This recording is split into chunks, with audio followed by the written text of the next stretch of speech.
इस वक्त अहम खबर, ब्यूरोक्रेसी हमें डिटेक्ट न करे, डिक्टेट न करे, हमें न बताए कैसे काम करना है। ये खबर इस वक्त हम बता रहे हैं आपको, हमें न बताए हमें कैसे काम करना है, हम जनता के लिए काम करेंगे। और ये बात कही है मंत्री विक्रमादित्य सिंह ने। उनका कहना है कि उन्होंने अफसरों को साफ चेतावनी देते हुए कहा है कि ब्यूरोक्रेसी हमें डिक्टेट न करे, हमें न बताए कि कैसे काम करना है, हम जनता के लिए काम करेंगे। इस मुद्दे को सीएम के समक्ष उठाएंगे।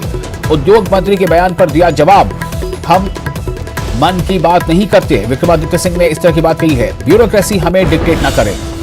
ये मंत्री इस तरह का बयान दे रहे हैं, इससे साफ पता चलता है कि क्या मंत्री और क्या ब्यूरोक्रेसी में कोई टकराव है, क्या अफसरों के साथ तालमेल बिठाने में कोई दिक्कत आ रही है। इसका जवाब तो शायद खुद मंत्री ही दे पाएंगे, लेकिन उनका सीधा ये कहना है कि हमें न बताएं कि कैसे काम करना है।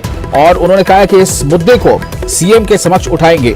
यानी कि उनके हिसाब से अगर देखा जाए तो ऐसा लग रहा है कि इस बात से वो काफी जो है वो थोड़ा दुखी है या आहत है। और उनका कहना है कि हमें जो ब्यूरोक्रेसी है वो डिक्टेट न करे कि हम काम कैसे करें, हमें काम करना है और हमें जनता के लिए काम करना है। जाहिर है आपको जनता के लिए काम करना है, ये विक्रमादित्य ने कहा है। विक्रमादित्य सिंह जो मंत्री है, लोक निर्माण मंत्री हैं, उनका कहना है कि ब्यूरोक्रेसी में डिक्टेट न करें, हमें न बताए कि हम कैसे काम करें या हमें काम कैसे करना है, हम जनता के लिए काम करेंगे। इस मुद्दे को सीएम के समक्ष उठाएंगे। उद्योग मंत्री के बयान पर उन्होंने जवाब दिया है, हम मन की बात नहीं करते। विक्रमादित्य सिंह का कहना है,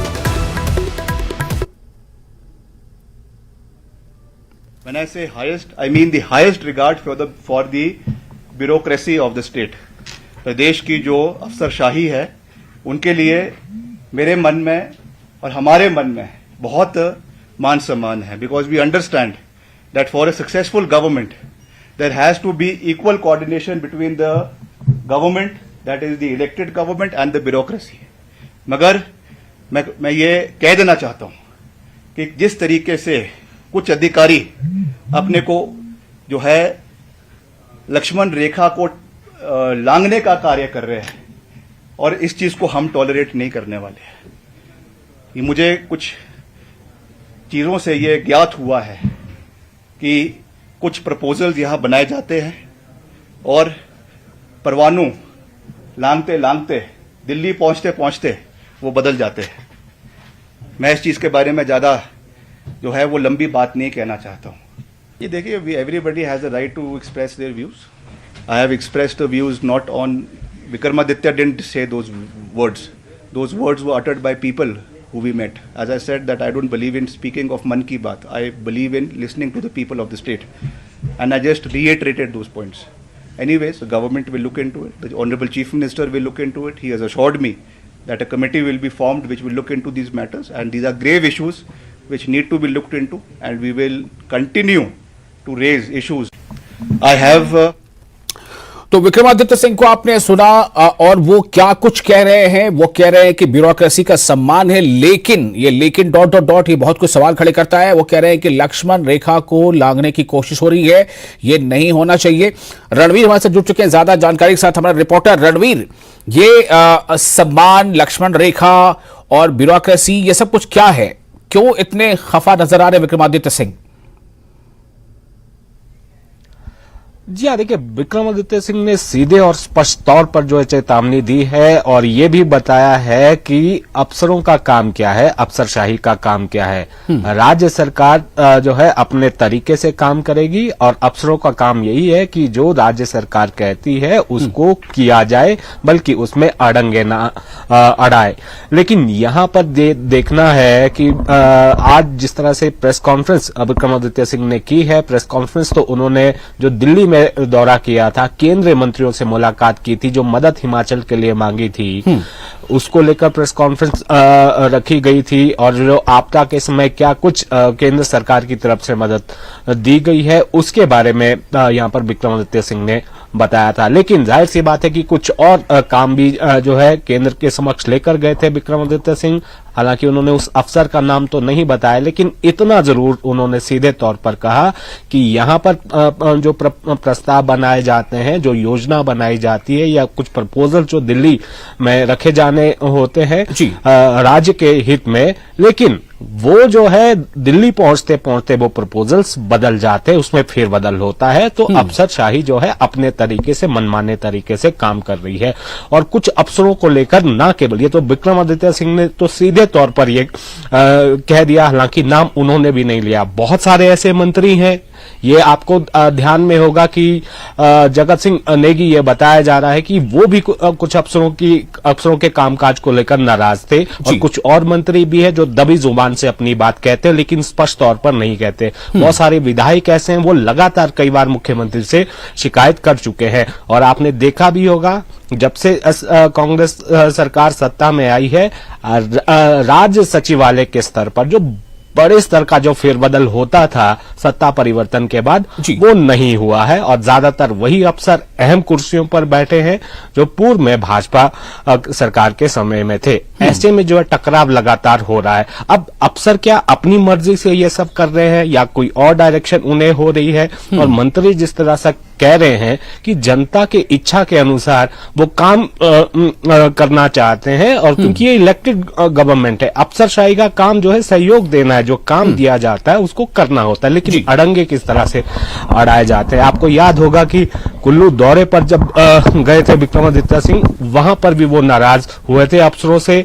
और जगत सिंह नेगी से भी जब हमने बात की थी, वो भी आपदा के समय कुछ जो है कुछ अफसरों ने कोताही बरती अपने काम में, उसको लेकर वो भी खासे नाराज थे। और जो दूसरी बात उन्होंने हर्षवर्धन चौहान को लेकर कही है कि जिस तरह से हर्षवर्धन चौहान ने विक्रमादित्य सिंह के बयान को ये कहा था कि बचकाना बयान है, क्योंकि कुल्लू में जो त्रासदी हुई है उसका कारण केवल अवैध खनन ही नहीं है, कुछ और कारण भी है। तो इसको लेकर विक्रमादित्य सिंह ने भी एक सवाल के जवाब में ये सीधे तौर पर कहा कि सभी को अपनी बात रखने का अधिकार है, लेकिन जो विक्रमादित्य सिंह ने कहा वो विक्रमादित्य सिंह ने नहीं कहा, बल्कि लोगों ने उनके पास आकर कहा। और सीधे और स्पष्ट तौर पर ये बात उन्होंने कही। और साथ में विक्रमादित्य सिंह ने यह भी कहा, यह मसला जो है मुख्यमंत्री के समक्ष बिल्कुल उठाया गया है। इस मामले में एक कमेटी भी गठित की गई है जो अवैध खनन के मामले की जांच करेगी। और जो पहला मसला जो अफसरशाही को लेकर विक्रमादित्य सिंह ने कहा, यह भी विक्रमादित्य सिंह की तरफ से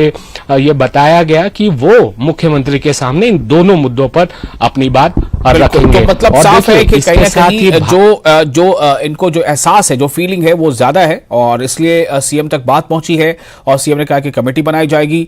और सीधे प्रेस कॉन्फ्रेंस से बात ये कहना, ये काफी कुछ बताता है। देखते हैं आगे आने वाले दिनों में क्या होता है। बहुत शुक्रिया आपका रणवीर, तमाम जानकारी के लिए। और आगे बढ़ेंगे, कुछ और अहम खबर।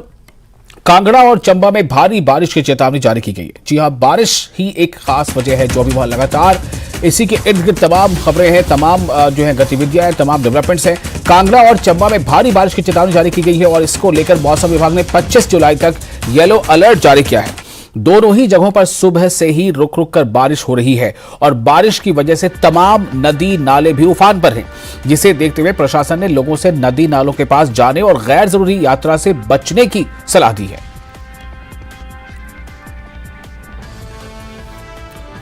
और विचित्र बात से जुड़ चुके हैं ज्यादा जानकारी के साथ। विचित्र, क्या मौसम विभाग की चेतावनी क्या है और किस तरह की स्थितियां अभी देखने को मिल रही है? देखिए वैसाला, अगर अभी की बात करें तो कुछ राहत जो है वो लोगों ने ली है, राहत की सांस ली है, हम ये कह सकते हैं अभी, इसलिए क्योंकि मौसम जो है वो थोड़ा सा साफ हो गया है। कांगड़ा, क्योंकि जैसा हम अमूमन कहते हैं कि हिमाचल का सबसे बड़ा जनपद है, अलग अलग टोपोग्राफी यहाँ पर है। तस्वीर में साझा करूंगा, उसके बाद सारी बातें तफसील से बताते हैं। देखिए फिलहाल सुबह के वक्त मूसलाधार बारिश हो रही थी और ये तमाम जितने भी नदी नाले थे ये सब के सब पूरे सवाह पर थे, जलस्तर काफी भरा हुआ था। और जो पौंग डैम झील है, सबसे ज्यादा खतरा जो है वो पौंग डैम झील और ब्यास के जलस्तर पर रहता है। सभी की नजरें रहती है कि कहीं ऐसा ना हो कि पौंग डैम झील का जलस्तर बढ़ जाए और उससे जो है उसे छोड़ना पड़ जाए और उसके आसपास के इलाकों में जो है फिर उसका नुकसान झेलना पड़े। तो इसलिए सभी की नजरें उस पर होती हैं। और अभी अगर हम लोग देखें तो क्योंकि देखिए जो धौलाधार सभी की नजरें रहती हैं कि ये जो है वो इस वक्त साफ दिखे, तो इस वक्त ये गनीमत है कि देखिए हम बड़े लंबे अरसे के बाद जो है बादलों की ओट से बाहर जो है इस धौलाधार को हम लोग देख पा रहे हैं, जो कि इस वक्त पूरी तरह से साफ तरीके से हमें नजर आ रही है। इससे अंदाजा लगाया जा सकता है कि अभी जो है समूचे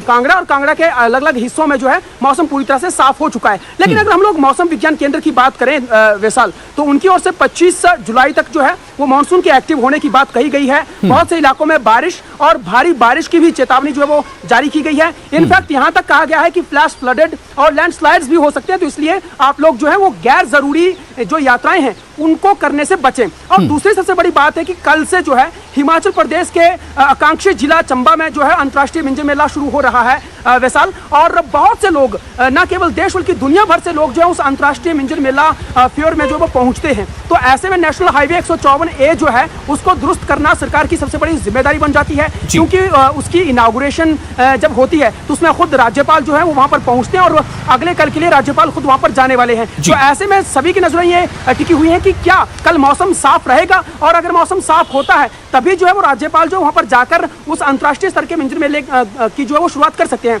तो वहीं उसका जो अंतिम दिन होता है, यानी 7 दिन ये मिंजर चलती है और उसके अंतिम दिन मुख्यमंत्री खुद जाते हैं। लेकिन इन दिनों जो हालात हमने पूरे हिमाचल प्रदेश में देखे हैं, और खासतौर पर चंबा में भी अगर हम लोग बात करें, अभी जो चंबा से खबर आई थी कि डलहौजी का जो लक्कड़ मंडी एरिया है वहां पर लैंडस्लाइड की वजह से 5 घर जो है वो मटिया मेट हो गए हैं। गनीमत ये रही है कि वहां पर कोई बड़ा हादसा नहीं हुआ, इसलिए क्योंकि जान माल का नुकसान नहीं हुआ, क्योंकि वहां पर लोग नहीं थे। तो ये एक बड़ी गनीमत थी। दूसरी बड़ी बात यह है कि भरमौर चंबा को भरमौर से जोड़ने वाला जो जनजातीय क्षेत्र है भरमौर, उसका जो रास्ता है, उसका जो मेन रोड है, मुख्य मार्ग है, नेशनल हाईवे 154A जो है वो पूरी तरह से डैमेज है। पार्शली गाड़ियां आ रही हैं, वो अभी तक जो है बड़ी गाड़ियां या फिर हम लोग ये कहें कि पब्लिक ट्रांसपोर्ट जो है वो नहीं आ जा पा रहा है, तो वो यातायात पूरी तरह से बाधित है। शेष दुनिया से उस तरह से जो भरमौर है वो कटा हुआ है। तो इस तरह के हालात हमने पूरे हिमाचल प्रदेश में देखे हैं, और आगे जिस तरह की चेतावनी जारी की गई है उससे भी खतरा कहीं ना कहीं बना हुआ है। एक तस्वीर हम लोग और लगातार साझा कर रहे हैं अपने दर्शकों के साथ वैसल,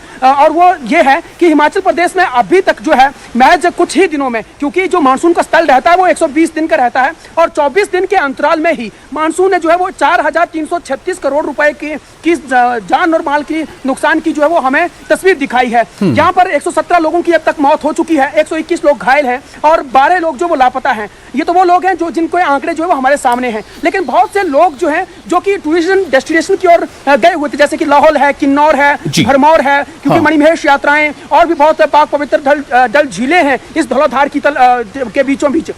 तो बहुत से लोग जो चोर दरवाजों की मार्फत उन क्षेत्रों में पहुंच जाते हैं, उनका अभी आंकड़ा जो है वो सामने नहीं है। तो ऐसे में अब उन लोगों को भी बार बार आगाह किया जा रहा है, सैलानियों को आगाह किया जा रहा है, क्योंकि इन दिनों जो है या इस साल जो है मौसम पूरी तरह से बदला हुआ है, पूरी तरह से तस्वीर बदली हुई है, इतना नुकसान देखने को मिल रहा है, भारी से भारी बारिश हो रही है। तो इसलिए आप लोग हमारे साथ बने रहे, हमारे साथ सचिन भी जुड़ रहे हैं। पहले एक खबर मनाली की अपने दर्शकों को बता दें, उसके बाद सचिन के पास भी जाएंगे।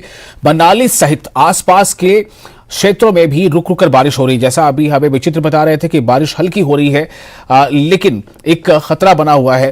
तो उस तरह से मनाली के साथ साथ आसपास के इलाकों में रुक रुक कर बारिश हो रही है। इस बारिश की वजह से कई जगहों पर घरों को खासा नुकसान पहुंचा है। बारिश की वजह से जगह जगह पर भूस्खलन हो रहा है, यानी लैंड स्लाइडिंग हो रही है, जो मिट्टी के तोदे खिसकना होता है, और नदी नाले उफान पर हैं। मौसम विभाग ने 25 जुलाई तक भारी बारिश की आशंका जारी की है और येलो अलर्ट भी जारी किया है। आशंका जताते हुए कि 25 जुलाई तक भारी बारिश हो सकती है। सचिन हमारे साथ जुड़ चुके हैं, हमारे संवाददाता मनाली से। सचिन, मनाली की क्या तस्वीर आप दिखा पा रहे हैं और देख पा रहे हैं? क्या जो बारिश है वो ऐसा लग रहा है कि आने वाले दिनों में, जैसा कि मौसम विभाग ने बताया है, एक फिर से एक खतरा मंडरा रहा है?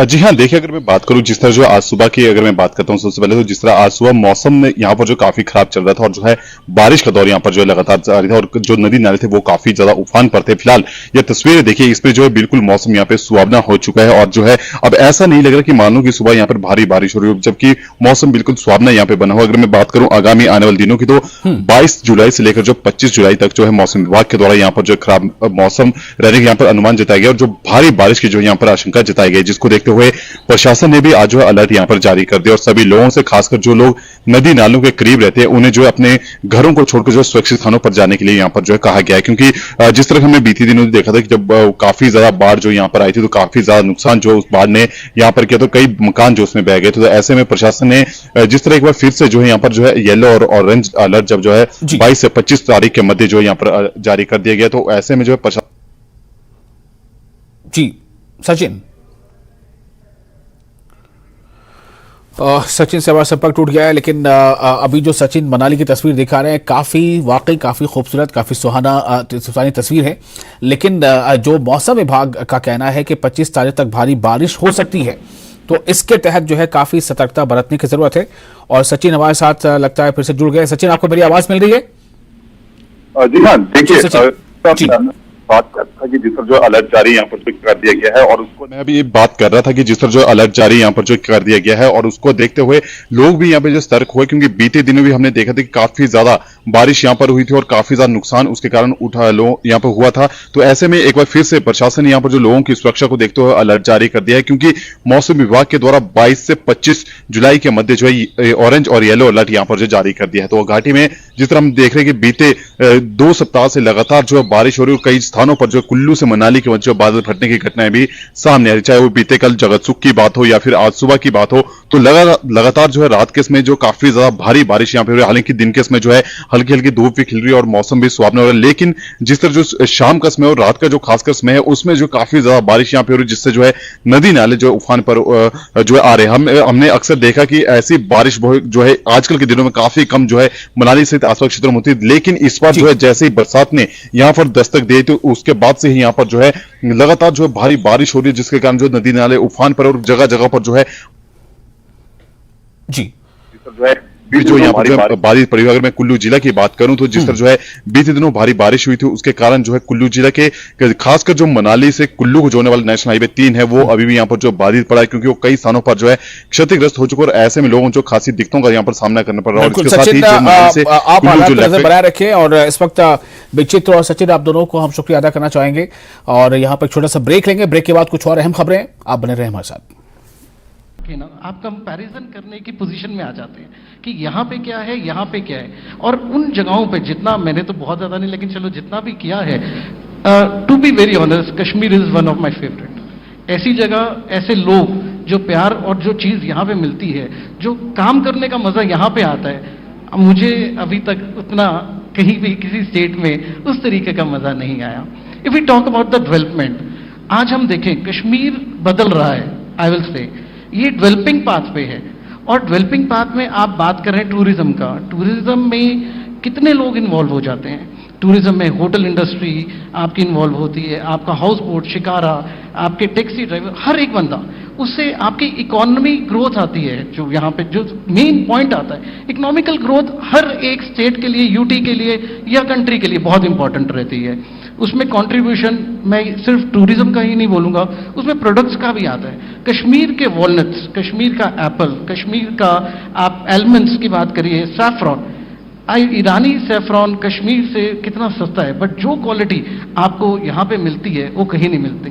इनफैक्ट जो अभी एक नया हमारा पर्पल जो रेवोल्यूशन चल रहा है, जो यहाँ पे लेवेंडर की जो अभी हम क्रॉपिंग मतलब कर रहे हैं, कल्टीवेशन कर रहे हैं, वो अपने में ही जो क्वालिटीज देखी गई है पुराने जहाँ बाकी सारी हैं उनसे, क्योंकि because it's a Himalayan region, जितने भी प्रोडक्ट्स यहाँ के हैं, इवन द वेजिटेबल्स हम उनकी बात करें, because I am from the agro industry, तभी मैं थोड़ा सा उस चीज़ों से रिलेट कर सकता हूँ। इनमें बिल्कुल ही डिफरेंट टेस्ट आता है। आप यहाँ की हनी की बात करें, ऐसी हनी आपको ऑल ओवर इंडिया कहीं नहीं मिलेगी जो हनी आपको कश्मीरी हनी यहाँ पे मिलती है। कश्मीरी कावा कुजीन, आज के टाइम में लोग क्रेजी हो रहे हैं कश्मीरी कुजीन्स के लिए। आप यहाँ का जो वाजवान है, यहाँ का harissa, I am a big fan of harissa. जब भी कश्मीर आता हूँ सर्दियों में तो सुबह मेरा ब्रेकफास्ट हिरसा ही रहता है उस चीज़ का। कुजीन बहुत ही इंपॉर्टेंट रोल प्ले करता है। जब आप आते हैं, आपका एक पर्टिकुलर एक इन्वेस्टमेंट रहती है कि मैंने इतनी इन्वेस्टमेंट करनी है, इतना मैंने खर्चा करना है, बजट के साथ आते हैं। वो पैसा जब यहाँ पे रहेगा, वो रोटेशन होती है, रोटेशन से ओवरऑल डेवलपमेंट रहती है। और गवर्नमेंट की तरफ से भी मैं जैसे बात करूं 2015 में 800 बिलियन का हमारे यहाँ पे जो सैंक्शन हुआ है, जिसमें अभी कुछ अभी चीजें चल रही हैं, उसमें परसेंटेज वाइज हमारी जो आ रहा है, हमारे को फंड्स रिलीज हो रहे हैं। अब आप देखिए डेवलपमेंट में अगर हम देखें, आईआईटी आपका यहाँ पे शुरू हो चुका है, आईआईएम आपका आ रहा है, हमारा अपनी स्टेट का एम्स बन रहा है। तो डेवलपमेंट की तो बिल्कुल ही एक बदलता हुआ कश्मीर आ रहा है। और अपॉर्चुनिटीज, जब इतनी ज्यादा चीजें हो रही हैं, बट ऑब्वियसली अपॉर्चुनिटीज रहेंगी रहेंगी। और ज्योग्राफिकल एरिया, जैसे आपने ये जो बात की और जिस तरीके से ये बताया, देखिए ज्योग्राफिकल एरियाज में हमें बहुत ज्यादा, क्योंकि रीजन एक ही है, रास्ता अगर बंद भी होता है 1 या 2 दिन, गवर्नमेंट उसको ट्राई करती है जितनी जल्दी से जल्दी। और सबसे पहला उनका मोटिव ही यही रहता है, क्योंकि सप्लाई सारी बाहर से आती हैं, कश्मीर में उतनी सप्लाईज यहाँ पे, क्योंकि जम्मू कश्मीर हमारा एक नॉर्थ में रीजन है, यहाँ पे अपने हमारे पास कोई वो चीज़ नहीं है कि इंडस्ट्री यहाँ से डेवलप हो सके। रॉ मटेरियल्स मैक्सिमम हमारे सारे बाहर से आते हैं, प्रोडक्शन हाउसेज हमारे यहाँ पे हैं। जब ये यहाँ से सप्लाईज होती हैं तो गवर्नमेंट का भी पूरा ध्यान रहता है कि हमने वैली में जो रास्ता अगर कोई प्रॉब्लम आ रही है तो उसको जल्दी से जल्दी सारी चीज़ें ठीक करें। जी बहुत बढ़िया। तो मैं इनफैक्ट चाहे ये एनेक्डोटल सी बात होगी क्योंकि मेरे पास इसके बारे में अभी डेटा नहीं है, लेकिन इसके बारे में रिसर्च जरूर करना पड़ेगा। लेकिन ऐसी फीलिंग जरूर आती है कश्मीर में आके, श्रीनगर में आके, कि यहाँ per capita availability of talent जो है जी, वो कुछ ज्यादा है। वो यहाँ जी जी यहाँ लोग पढ़े लिखे हैं जी। शायद जो मिलिटेंसी के दिन थे उसमें अगर और कोई ऑप्शन नहीं थी तो पढ़ाई एक ऑप्शन थी जी। शायद जो लोग यहाँ रहे उन्होंने रेजिलियंस सीखी, उनके अंदर तगड़ापन और दम आया। जो लोग बाहर चले गए उनको एक्सपोजर मिल गया, वो एक्सपोजर लेकर वापस आ गए। तो एक यहाँ पर एक वो नजर आता है कि वो मिक्स है कश्मीर के अंदर। बिल्कुल सर कह रहे हैं सर आप। पर कैपिटा जो मैं बात कर रहा हूँ अवेलेबिलिटी ऑफ टैलेंट थोड़ा ज्यादा लगता है मेरे को बाकी जगहों से। हो सकता है मैं गलत हूं क्योंकि इसका कोई अभी डेटा नहीं है, लेकिन इसके बारे में आप क्या कहना चाहेंगे? नहीं, बिल्कुल आप बिल्कुल ठीक कह रहे हैं। देखिए जैसे वही बात आ रही है कि हमारे पास जो प्रोडक्ट्स हैं, जिस तरीके का सर जितने भी इन्होंने बताया कि जो टूरिस्ट आ रहा है यहाँ पे, जो डेवलपमेंट्स हो रही हैं, बट ऑब्वियसली वो पैसा यहाँ पे रोटेट होगा ही होगा और आपकी डेवलपमेंट होगी ही होगी। सेकेंडली जैसे आपका पश्मीना है और जो पेपर माशी है, ये ऑल ओवर वर्ल्ड जो हम लोकल टू ग्लोबल की बात करते हैं, this is local to global. आप आज देखिए पश्मीना का जो आज बाहर जो पश्मीना माना जाता है कश्मीर का, कितनी वैल्यू है उसकी। पेपर माशी, आप पेपर माशी और कश्मीर का पश्मीना लेके ही आप खाली वहां पे अपनी शॉप खोल दीजिए, बाहर लोग उन चीजों को बड़ा अप्रिशिएट करते हैं। This is local to global. बस हमें थोड़ा एक्सपोजर की जरूरत है और बट ऑब्वियसली यहाँ पे एक अच्छा, बहुत अच्छा आने वाला टाइम है जो एक कश्मीर को जितना ही प्यारी चीज होती है उतनी ज्यादा लग जाती है। एक बैड फेज में से हम निकले हैं but future is very bright. I think in coming years it will be totally different thank you। बिल्कुल। तो बशारत जी आपके पास अगर हम आए तो, और फिलहाल इतना ही, हमें दी इजाजत और आप बने रहे न्यूज़ 18 के साथ।